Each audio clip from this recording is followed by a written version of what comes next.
What's up, guys, gals, and non-binary pals? The PPC had week number 3 this past week, and we had some upsets, some fun sets, and, well, a lot that I think is going to be kind of eye-opening as we go into week 4 and beyond, because these teams are closer than ever right now. So without further ado, let's go ahead and look at the games up first.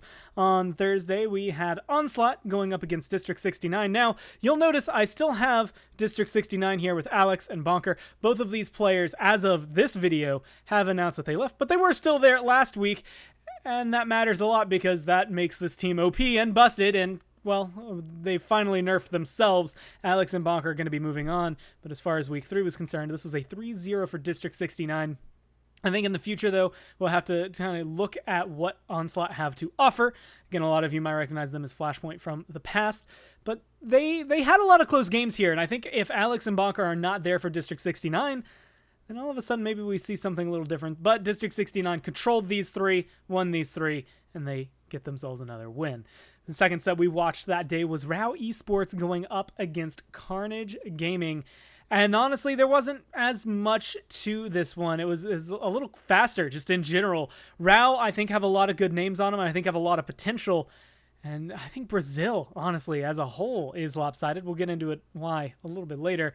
But Carnage, after a tough loss last week up against Parallax Gaming, this is a win they needed. They take this one 3-0. Wasn't too surprising, but it was kind of surprisingly fast, I think, in favor of Carnage.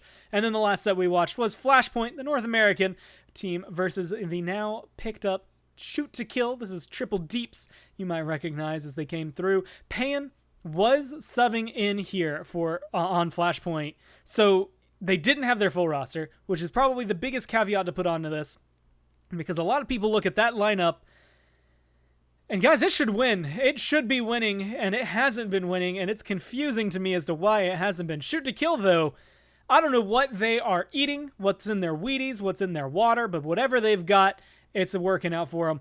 This was the most surprising set, I think, of the week. Well, maybe not, but one of the most surprising sets of the week, because Shoot to Kill took this one 3-0. Definitely up there in ones that you want to watch, but not for any reason other than the fact that Shoot to Kill are just a dominating team, and I appreciate watching them. Day number 2, we had All Business up against Rasvet. Now, this one started out pretty interesting. Both of these teams came out to play that day. I don't know what was in their mindset, but this was a matchup that on paper should very easily be a 3-2. And, well, lo and behold, we got a 3-2. All Business were able to squeak this one out. There were a lot of close games, a lot of not close games. Some 4-0s for All Business, and then a couple of closer matches that Rasvet were able to kind of push them, and even Rasvet able to find their own couple of wins here. This was, I think, a good showcase for both of these teams as to what they have going forward. I'm excited to see it. I think Slopadopoulos and crew on All Business are nutty, and when they are all in the zone together, this is looking like a team that could very easily rise to the top of Europe. The same thing could be said for Rasvet, although they do have a little bit more to click together. A couple of the losses in this set were pretty heavy losses. I think 2 of the games were 4-0s. They need to figure out how to slow those down, get things under there. Hayes, DeFit, they all play really well over there on Rasvet, but there's just a little more for them to get into, I think, to be able to take control and take the lead.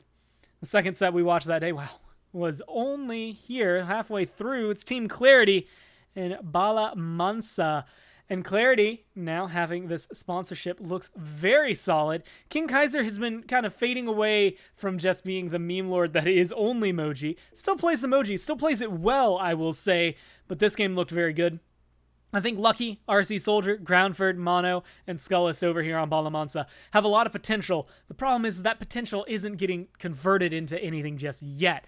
They play really well, but they tend to get up 3-0 sometimes, 3-1, 3-2, and then watch it slip away and have the other team win. This was just another example of a couple of games like that for them.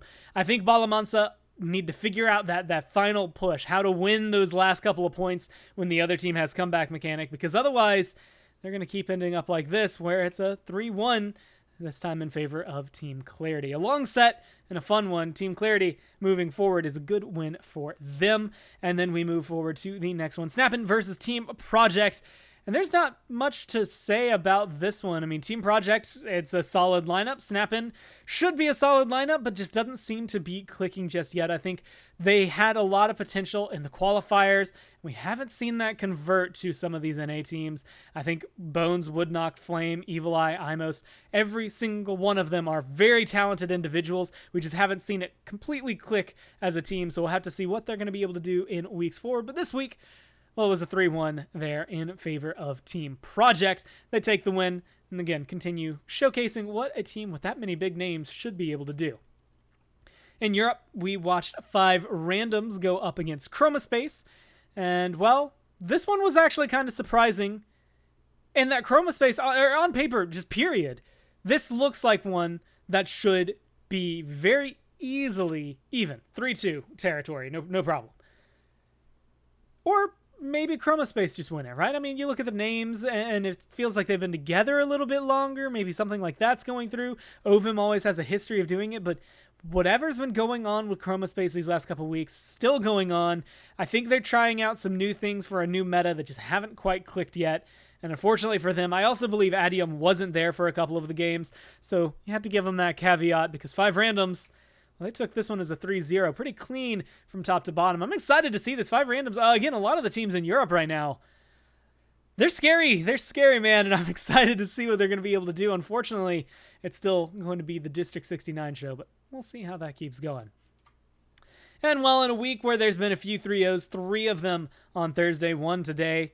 Parallax Gaming versus Hivemind. Yep, it's another 3-0. You guessed it. You're absolutely right. But not the way you would think it was a 3-0. Hivemind, a team that has a lot of history behind it. They were 5-stack, if you're unfamiliar, from the minor league last year. So a lot of history playing together for this team.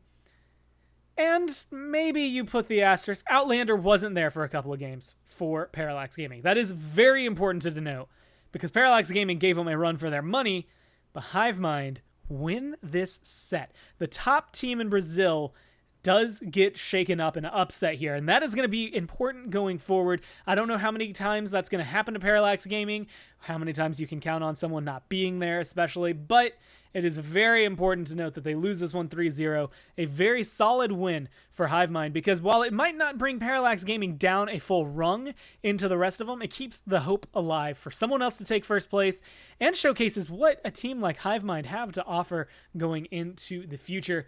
Definitely someone to keep your eyes on. There's some ones to keep your eyes on. And then the last set, we actually didn't watch this one on broadcast, so if you were watching that day, you know why we didn't. If you weren't watching that day, well, this was a 3-0 for HP Office Jet, but it wasn't from pure play, although we have seen Full Send not necessarily showing up as much in terms of their play. This time they weren't showing up, period. They just didn't show up for the first 2 games. I think they were late, so they got DQ'd. And then the last game was played, but we didn't broadcast it because it was about 6 minutes. It was a stomp from what I was told. HP Office Jet just take this set by winning a single game. But that's going to do it for week number 3 here in the PPC. I'm very excited to see where we're going to be going in the future. A lot of these teams have a lot going for them. I think Brazil right now is the most contested, but Europe's just as up there. The same thing can be said for Brazil. Again, these 2 regions right now are more contested. And oddly enough, it feels like Shoot to Kill, and a kind of surprise to me, have skyrocketed to the top of an A. They've got a target on their back. We'll have to see if anyone can catch up next time. But don't worry about that. Make sure you tune in, by the way, every Thursday, Friday, and Saturday, twitch.tv or mixer.com/Paladins game. That's the important part. The Paladins game, wherever you want to watch the streams. Thursdays are live at 1 p.m. Fridays, I believe, will be shifting to 3 p.m. and Saturdays at 3 p.m. as well. So hopefully you'll tune in and watch along as these games happen live. But for that, I've been Gormizer. We'll see what happens.